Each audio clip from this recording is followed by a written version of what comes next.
जिंदगी की इस भागदौड़ में किसी के पास टाइम नहीं है कि वो दूसरे की जिंदगी के बारे में जाने।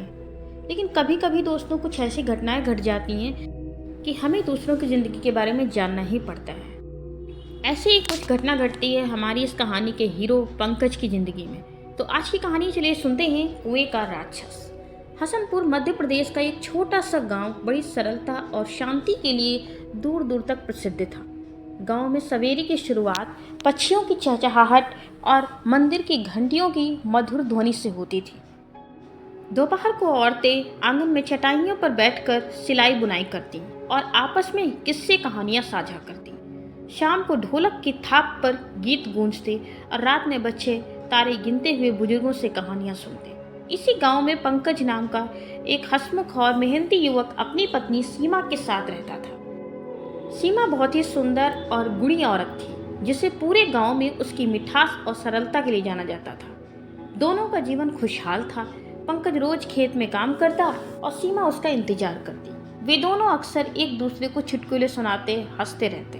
कभी कभी दोनों ही खेतों में जाकर काम करते और वापस दोनों साथ आते। दोनों बड़े प्यार से एक साथ अपने घर में रहते थे और हंसी खुशी अपना जीवन बिता रहे थे। एक दिन की बात है, पंकज और सीमा दोनों खेतों से लौट रहे थे और वे एक पुरानी कुएं के पास से गुजर रहे थे। सीमा और पंकज दोनों आपस में हंसी मजाक करते हुए मजेदार बातें एक दूसरे के साथ शेयर करते हुए चले आ रहे थे। उसी समय सीमा को पंकज की किसी बात पर हंसी आ गई। सीमा हंसने लगी, वो जोर जोर से हंसने लगी और साथ ही पंकज भी हंसने लगा। दोनों हंस रहे थे और उन्हीं दोनों के साथ उस कुएं से भी हंसी की आवाज आने लगी। पंकज चौंक गया। वह कुएं के पास जाकर झांकने ही वाला था, तभी कुएं से एक हड्डियों से भरा हाथ निकला और पंकज को पकड़कर अंदर खींच लिया। उसकी चीख हवा में गूंजी और फिर सब कुछ शांत हो गया। सीमा बहुत तेज चिल्लाई और उसकी चीख सुनकर गांव वाले धीरे धीरे करके उसके पास आ गए। तब सीमा ने अपनी और पंकज की हंसी की पूरी बात गांव वालों को बताई कि अजीब सा हाथ निकला और मेरे पंकज को खींच लिया। हाय, मेरे पंकज को कोई बचा लो, मेरे पति को कोई बचा लो। गांव के बुजुर्गों ने एक दूसरे की ओर देखा।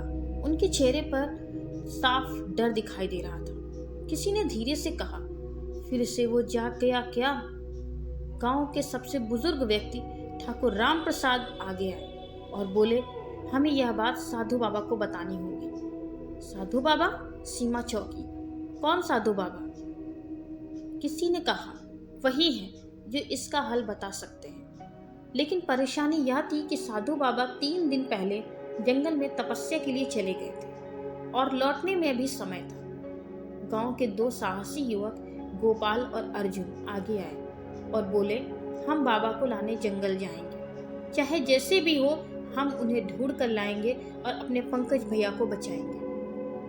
गोपाल और अर्जुन ने मशालें ली और जंगल की ओर चल पड़े। रास्ता आसान नहीं था, कांटों से भरा था, अंधेरी रात थी। जानवरों की खतरनाक आवाजें उस जंगल में गूंज रही थी, लेकिन दोनों ने हिम्मत नहीं हारी।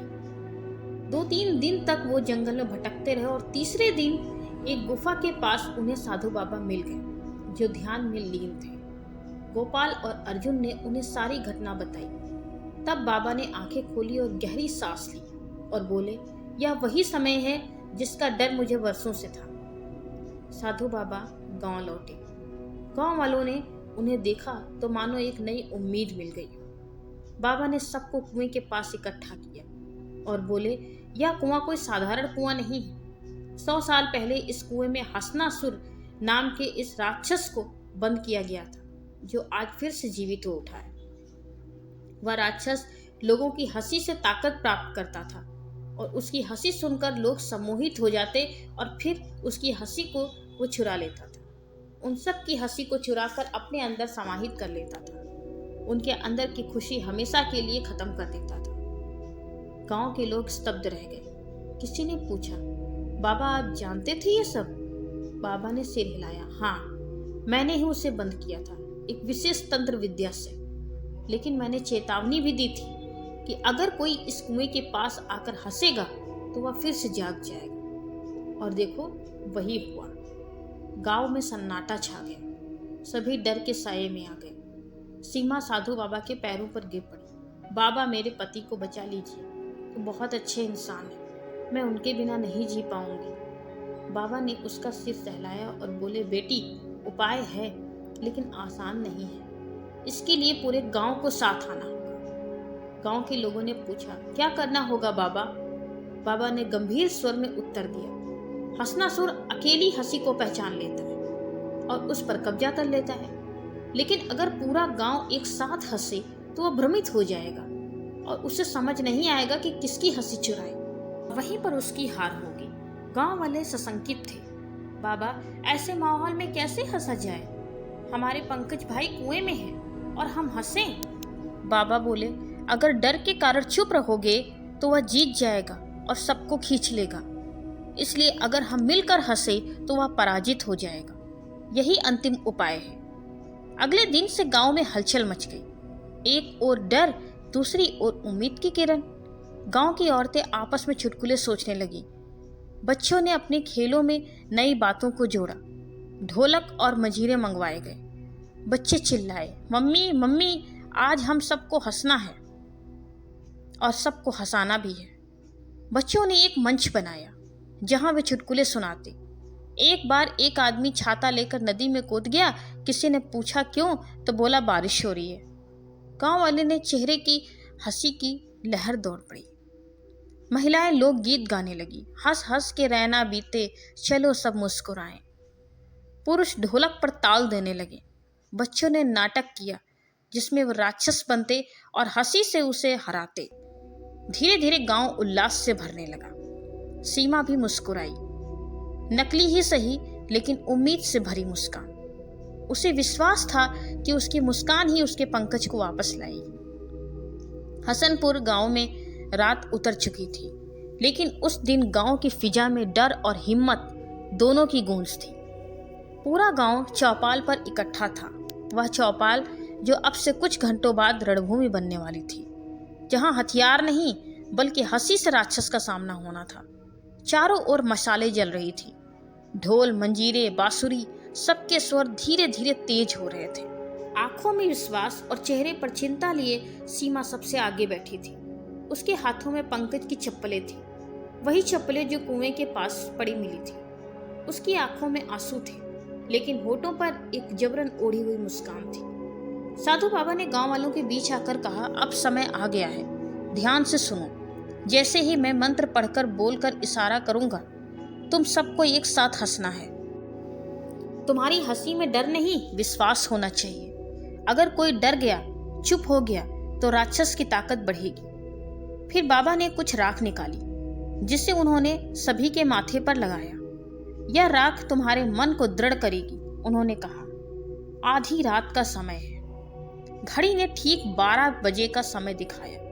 आसमान में बादल छाए थे, तारों की चमक फीकी हो गई थी और तभी कुएं से वही पुरानी गूंजती हुई असहनीय हंसी सुनाई दी, हा हा हा।